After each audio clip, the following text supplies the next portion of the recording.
हुकूमत को IMF से 1 अरब 10 करोड़ की पहली किस्त मौसूल हो गई है और इसके साथ ही फरमाइशी तजावीज़ भी जबी 5 लाख टैक्स नादहिंदगान और नॉन फाइलर्स की होने जा रही हैं सिंबलाक।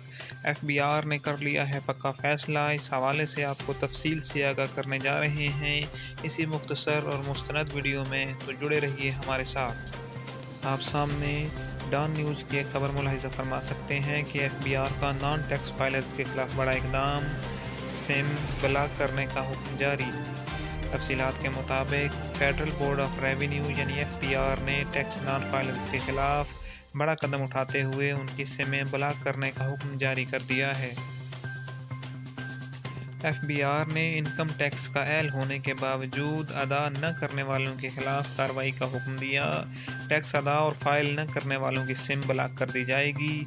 इस सिलसिले में फेडरल बोर्ड ऑफ रेवेन्यू ने 5,06,671 फाइलर्स का डाटा जारी कर दिया है और नादहिंदगान का जिक्र खोल कर गए हैं।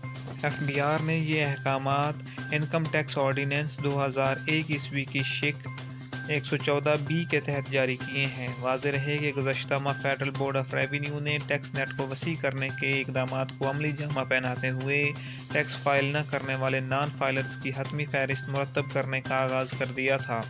इंटरनेशनल मॉनिटरी फ़ंड यानी IMF ने टैक्स वसूली का दायरा कार वसी करने का मुतालबा किया था और इसी सिलसिले में FBR ने फैसला किया था कि जून 2024 ईस्वी तक 15 से 20 लाख नए टैक्स दहिंदगान को टैक्स नेट में लाया जाएगा। टैक्स नेटवर्क की तोसी के लिए FBR ने डिस्ट्रिक्ट टैक्स के 145 दफातर भी कायम किए थे और रेवेन्यू बोर्ड को नॉन फाइलर्स के बिजली और गैस के कनेक्शंस मुनक़ता और मोबाइल सिम ब्लॉक करने के इख्तियारात दे दिए थे।